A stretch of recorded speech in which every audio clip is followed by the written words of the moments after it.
I have sweet kind and savory kind toast on a gluten-free bread that I make myself, and some grapes. We'll talk about it more when we're not outside in the middle of a windstorm. That was like legit one of the best breakfasts I've ever had. And it was actually my first time having avocado toast. All right, I will see y'all for lunch.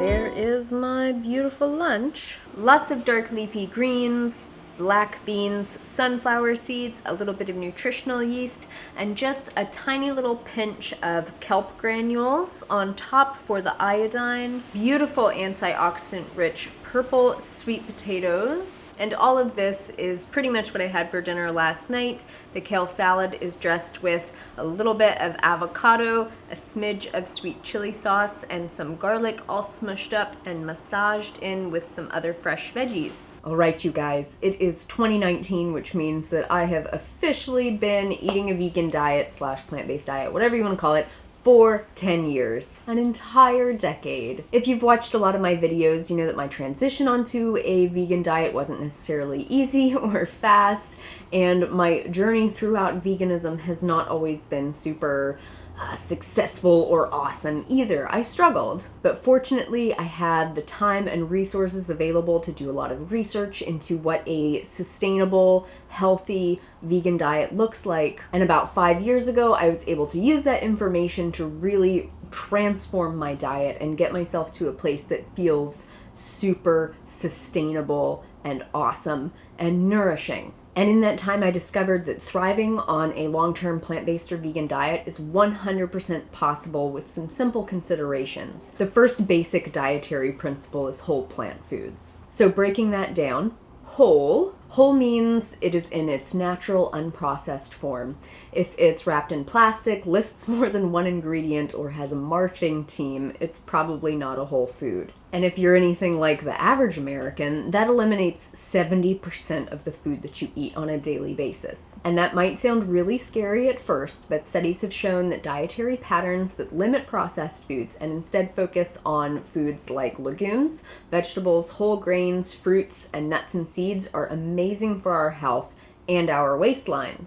So stick to whole foods as much as is practical, keeping in mind that perfectionism is actually a carcinogen. Which brings us to plant. So plant, through exclusion, implies what we're missing: animals. Again, the science is clear that populations that include a lot of animal products in their diet have notoriously high rates of chronic diseases like type 2 diabetes, heart disease, cancer, high blood pressure, Alzheimer's disease, and other forms of dementia, kidney disease, liver disease, and basically all of our other leading causes of death and disability within the developed world. It's also clear that humans are perfectly capable of not only surviving, but thriving on a diet based on whole plants, which also happens to be the kindest diet we can eat, as well as the most environmentally sustainable, which sounds like a trifecta of wins, which is my favorite thing ever. Which finally brings us to the distinction of food,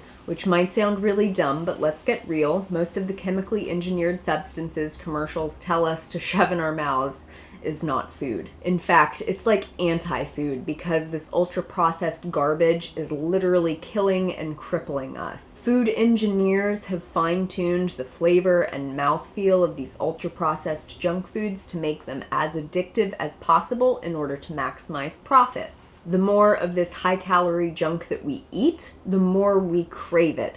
And to be clear, I include a lot of vegan foods in this ultra-processed category. Just because it's vegan doesn't mean it's healthy, which is why veganism loses a lot of people all the time. When we make whole plant foods our dietary priority, we're eating real foods with tons of vitamins, minerals, antioxidants, and fiber. Whole plant foods are filling, satisfying, nourishing, and much lower in calories than animal and processed foods. Because of this natural nutrient density, it's much easier and a lot more enjoyable to lose weight or maintain a healthy weight while eating a whole plant food diet. No well-informed, independent medical professional or organization disagrees with the notion that whole plant foods are the best foods for our health. Which brings us to the second basic dietary principle that has allowed me to succeed and thrive on a vegan diet: variety. I'm a creature of habit.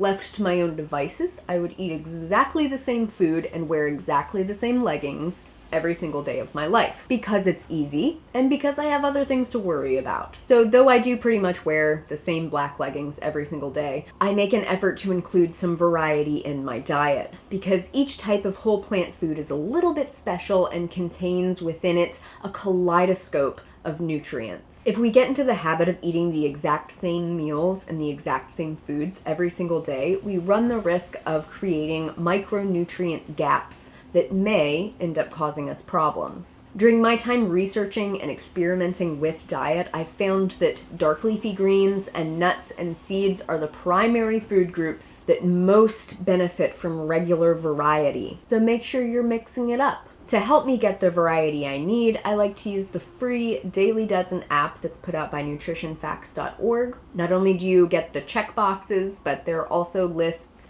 of a bunch of different foods in each category, so we can expand our nutrient horizons. Which brings us to the third basic dietary principle that has allowed me to succeed for 10 years. Sodium. Most people on a standard Western diet are consuming 3,000 to 10,000 milligrams of sodium per day. That's a lot, and it's easy to do, mostly thanks to the chemically engineered junk food and the saline solution that's regularly injected into meat. I have found that I feel and look my best while keeping my sodium between 1,000 and 2,000 milligrams per day. This is because sodium sharply increases blood pressure, and it is an oxidant, meaning it can increase free radical activity in the body, which can put us at a higher risk for many diseases. In my time on a vegan diet, I have played with completely 100% added salt-free diet. It was really bland, and I ended up not feeling very well, I think because my blood pressure was too low and my adrenal function is just not up to what it should be. So without getting into that very long story that's full of specifics, hazard to say, I feel best with a little bit of added sodium, and I really enjoy the taste of my food that way too. To limit my need for flavor enhancement from salt, I cook with a lot of antioxidant-rich herbs and spices. Which brings us to number 4, macronutrients. I have been sentient and looking at the covers of women's health magazines for about 20 years of my life. When I first noticed mainstream diet advice, I realized that everybody hated carbs and loved protein. Now, 20 years later, everyone still hates carbs, but now they love fat instead. And I admit, I got caught up in all of this carb phobia hype for about a decade, and oh, it was such a long, miserable, hungry, sickly decade. Fortunately, about 10 years ago, I was miserable and hungry enough to start eating tons of carbs again. From whole plant foods, of course, and my goodness, my life did change. Nowadays, if I bother to track my food intake, which is pretty rare and only done for the sake of video topics, I usually get 70 to 75% of my calories from carbohydrates, 10 to 12% from protein, and 10 to 20% from fat. I don't say this because I believe these ratios are what's right for everyone. I'm just letting you know that that is what has worked really, really well for me and my blood sugar balance, my hormones, my thyroid issues, and my long-term weight loss and weight management. I've also found that this macro breakdown does an amazing job fulfilling all of my essential amino acids and essential fatty acids. I feel great this way. Which brings us to number 5, calories. Diet culture really did a number on my relationship with calories. At a young age, I learned that calories equal body fat, and since I equated being thin with being worthy of love and acceptance, I decided that calories were evil. Fortunately, around the same time that I realized that carbs were awesome, I realized that calories are actually awesome too, because calories are fuel for our bodies and brains.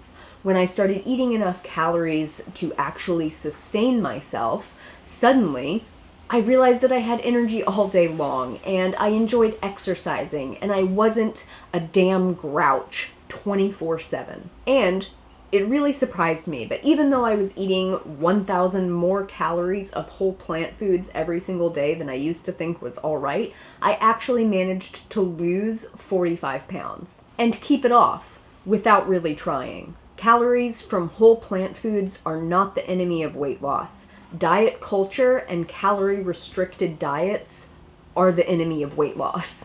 They ruin our lives and our waistlines. Coming to the sixth basic dietary principle that has allowed me to be really successful on a long-term vegan diet is organic food. When I first went vegan, I was married to the idea of eating a 100% organic diet. That could have been because I worked in an organic food store and it was really easy for me to achieve. But the need to always have organic food became a bit of a dogma within my mind. Nowadays, I eat as much organic food as I'm able to afford. I buy most of our staple foods like beans, rice, and oats in bulk, which helps me save about 15 to 50% on my grocery bill, and it allows me to provide that organic food for myself and my family. I'm also connected to several local organic farmers who, in addition to being the hardest working people I know, are stoked to be paid directly and regularly by an appreciative customer. The money I save from these two practices makes me feel better about spending a few extra bucks on the organic berries at Costco, but I cannot afford 100% organic for everything. All that said, the only thing that is worse for our health than pesticide residue is freaking out about pesticide residue. Eating a whole plant food diet removes a lot of the bioaccumulated pesticide residues that are found in animal foods and processed foods, so even if we have to rely on conventionally grown plant foods to keep us nourished, we're still doing a lot to protect our health. Which brings us to number 7, supplements. There are a few specific cases in which supplements are helpful on any type of diet. A lot of people in developed countries are known to be low in vitamin B12, so I take a B12 supplement regularly. I also currently take an algae-based EPA DHA supplement.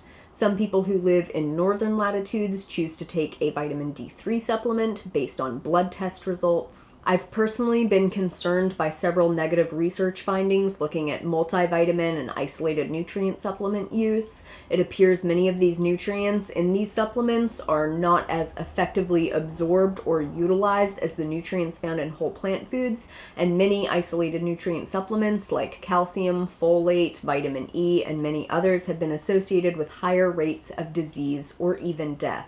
It appears that getting most of our nutrients from a wisely planned, varied, whole plant food diet is the healthiest choice we can make.